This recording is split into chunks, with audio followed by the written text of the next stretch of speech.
Prior to the events of 2018's Avengers Infinity War, Marvel's Cinematic Universe fans had absolutely no idea where the Soul Stone was. Guesses included that it was in Wakanda, in the possession of Heimdall, inside Odin's eye socket, with the newly created Adam Warlock, and the eternal flame was the Soul Stone. And even the idea that Captain America himself, Steve Rogers, was the human incarnation of the powerful object. As it turns out, nobody was ever going to guess right, as it was actually on a previously unexplored planet called Vormir, where it was revealed that the Red Skull was its guardian. But we didn't seem to get a look at Thanos using it, at least not on its own, so we don't really have any idea about what it's capable of as a standalone item. Or do we? In this video, we'll be looking into the idea that Thanos used the Soul Stone before our very eyes, not long before he headed to Earth and enacted the Decimation. Check it out!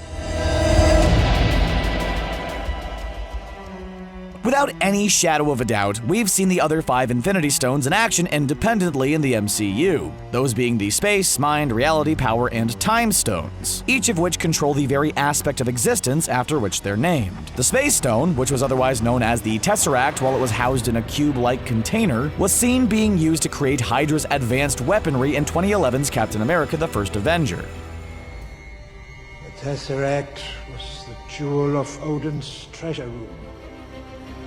Then, when Hydra's leader, the Red Skull, tried to touch it, it banished him to Vormir. We also saw it being used to create the enormous portal through which the Chitauri came to Earth in 2012's The Avengers. It was then taken to Asgard and used by Heimdall and Thor to repair the Bifrost, which had previously been destroyed in the first Thor movie. And most recently, we saw it glowing when Thanos used it to both open portals between different locations and to interact telekinetically with objects without touching them, such as when he stopped Loki from stabbing him on board the Statesman, when he tortured Nebula, and when he threw a moon at the heroes he was fighting on Titan.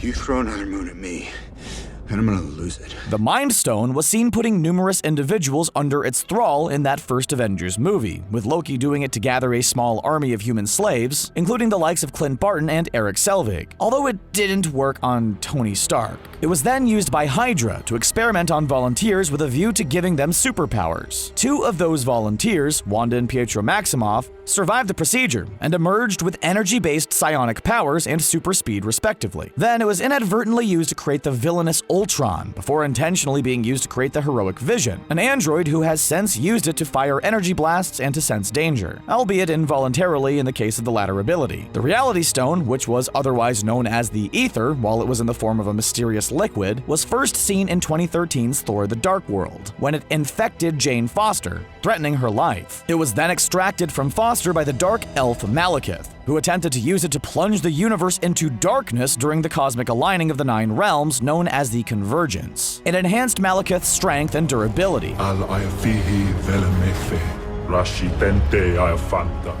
and he would have succeeded with his plan to turn the universe dark had Thor not defeated him before the process was completed. After it was placed in the supposedly safe hands of the Collector on Nowhere, Thanos retrieved it and used it to fool the Guardians of the Galaxy into believing Nowhere was still intact, when he'd really destroyed it whilst acquiring the stone. He also used it to transmute Drax and Mantis in some very bizarre and interesting ways, and to turn a blast from Star-Lord's blaster into bubbles, something he also later did to Gamora's dagger on Vormir before he sacrificed her in exchange for the Soul Stone. On Titan, he used it to show Doctor Strange how his home planet once looked.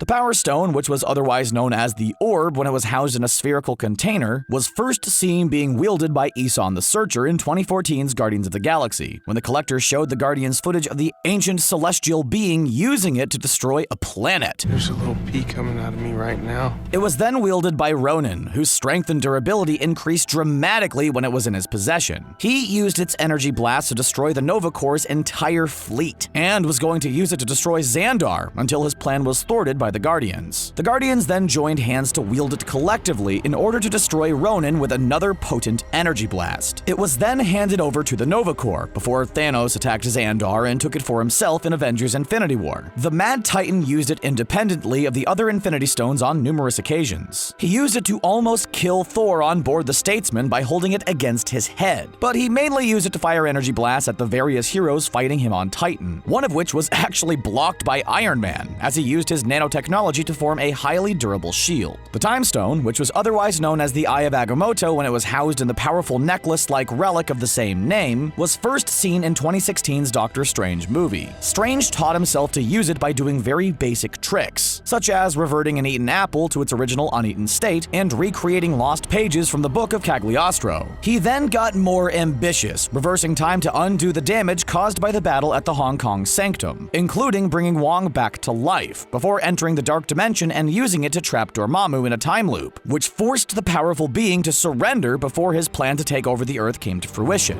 Dormammu, I've come to bargain.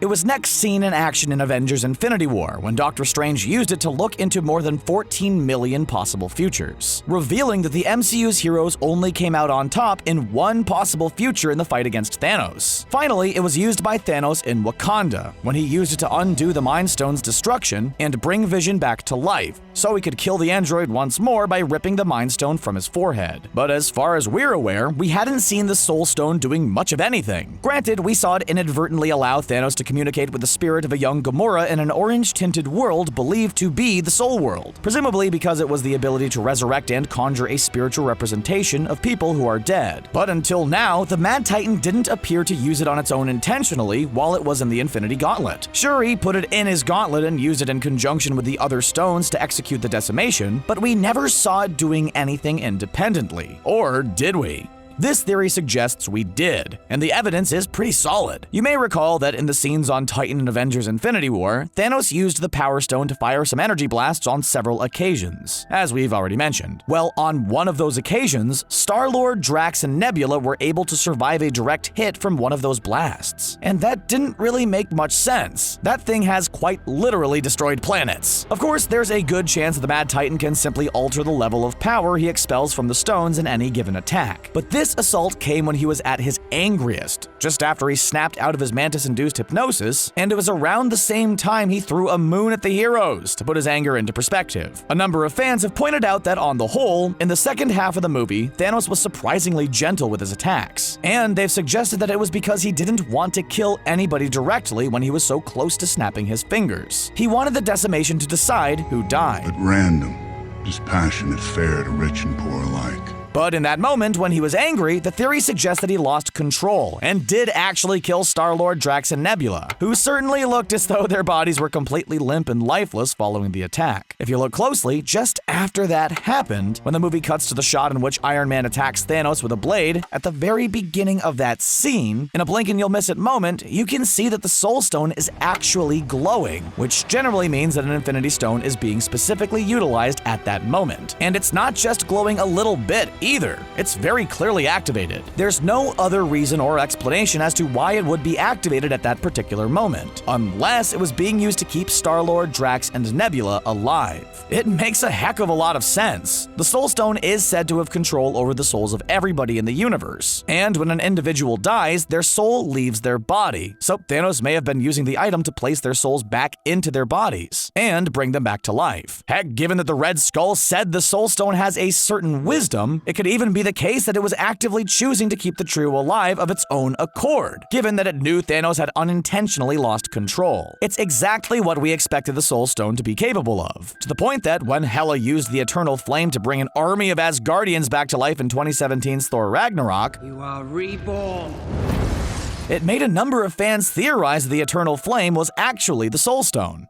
To further back the theory up, in the Marvel comic books, the Soul Stone's counterpart, the Soul Gem, has been used to restore life on several occasions. Prime example was when it was thrown to the core of the desolated planet Kai by the Hulk, and it revitalized all life on the planet's surface, which resulted in the Hulk being regarded as that planet's hero and savior. Given that we're expected to see half of all life in the universe brought back to life in this year's Avengers Endgame, we're almost certain to see the Soul Stone in action in that movie. This is gonna work, Steve. But this theory certainly suggests we've seen it already, even though we thought we hadn't. There was another scene in Avengers Infinity War in which the Soul Stone glowed, but it wasn't operating independently at the time. It was working in conjunction with the Power Stone, and it was the scene in which Doctor Strange split into dozens of copies of himself. Presumably, the Soul Stone's part in that particular action was to identify which of the countless copies was the real version of Doctor Strange, by virtue of the fact that it could detect his soul, which made escaping the situation much easier for Thanos. You're full of tricks, wizard.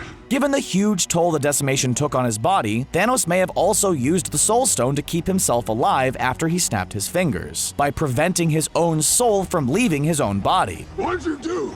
But if the truth be told, it's an item that has cultivated such a mysterious reputation in the Marvel Cinematic Universe that even those who were well versed in the powers and even locations of the other 5 stones had very little concrete knowledge regarding the Soul Stone, to the point of only knowing its name. So this theory really is nothing more than that, a theory. It remains to be seen, therefore, what it might truly be capable of. But it stands to reason that it should be able to do things like steal people's souls, erase people's souls, create new souls, swap people's souls around, or even dramatically change somebody's personality. Heck, in the comics, Thanos himself claimed that he could use the Soul Gem to turn an entire race of sophisticated beings into a barbaric horde of cannibalistic savages. And wouldn't that be cool to see in the MCU? What do you think of this theory? Did Thanos actually give us a taste of the Soul Stone's abilities by using it to keep Star-Lord, Drax, and Nebula alive in Avengers Infinity War? What do you want to see the Soul Stone do in the MCU going forward? Let us know your thoughts in the comments section below. And don't forget to like, share, and subscribe to ScreenRant for more great videos just like this one. Thanks for watching.